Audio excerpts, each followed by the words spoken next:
In the early morning light, I sat at the kitchen table sipping coffee while my wife avoided my eyes. Her silence was loud, heavier than any argument we'd ever had. Finally, she spoke, her words as sharp as glass. "I don't love you anymore," she said, voice flat and steady, as if she had rehearsed the line. For a moment, the world stopped moving. My heart sank, but instead of exploding in anger or breaking down in tears, I simply looked at her and gave the calmest reply I could manage. "All right. Thank you for being honest." She blinked, surprised. I could see in her expression that she expected me to beg, shout, or fall apart. But I didn't. I just stood up, placed my cup in the sink, and walked upstairs without another word. Inside, I was bleeding, but I refused to let her see it. She wanted to break me, but I wouldn't give her that power. That day, I packed my things quietly. I didn't storm out, didn't fight for explanations. Instead, I left her with a note. "You'll understand my silence one day." It wasn't a threat. It was a promise. My plan for revenge had already begun to form, not through violence, not through shouting, but through success, something she never thought I was capable of achieving without her. I moved into a small apartment across town. It was nothing compared to the house we shared, but it was mine. At night, I worked on myself. I focused on my career, poured energy into projects I had been neglecting because of her constant criticisms. Every insult she had thrown at me, about being unambitious, about being too ordinary, became fuel for my determination. Months passed, and with each passing week, my efforts bore fruit. I launched a business idea that I had once hesitated to pursue. To my own surprise, it caught fire quickly. Clients came in, money followed, and respect grew. My calm reply that morning had given me the strength to cut emotional chains and focus entirely on building a life without her. Meanwhile, mutual friends told me bits and pieces about her life. She had moved in with someone she claimed was her real love. But whispers said things weren't as perfect as she had imagined. The man she left me for had a wandering eye, and their fights were loud enough that neighbors had started complaining. I didn't rejoice openly, but inside, I felt justice quietly unfolding.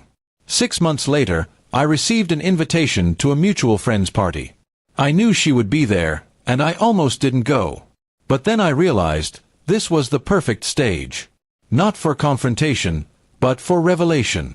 I dressed sharply, arrived with confidence, and walked into that room not as the broken man she left, but as someone she could no longer ignore.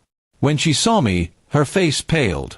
I could see the conflict in her eyes, shock at how much I had changed, and perhaps regret that she had walked away. She tried to smile, but it faltered when she noticed the small crowd gathered around me, asking about my work, congratulating me on the success of my business. Later that night, she approached me when I was alone. "You seem different," she said, her voice hesitant. I smiled politely. "Yes," I replied calmly. "Life changes when you stop carrying what doesn't want to stay." Her eyes watered, and she whispered, "I made a mistake." Those were the words I had secretly longed to hear once, but now they didn't matter.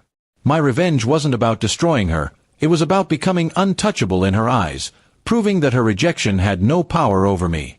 "I hope you find peace," I said softly, and then walked away, leaving her standing in silence. From that moment, she became a shadow in the background of my life. Friends told me she tried to reach out again, but I never responded. She had chosen her path, and I had chosen mine. My calm reply that morning wasn't just restraint, it was the spark that lit the fire of my transformation. In time, I bought a new house, larger and better than the one we once shared. I filled it not with bitterness but with achievements and people who truly valued me. Whenever I walked through its halls, I reminded myself that I had built this life from the ashes of her betrayal. My revenge was never about making her suffer directly. It was about showing her, and myself, that I could rise higher than she ever imagined.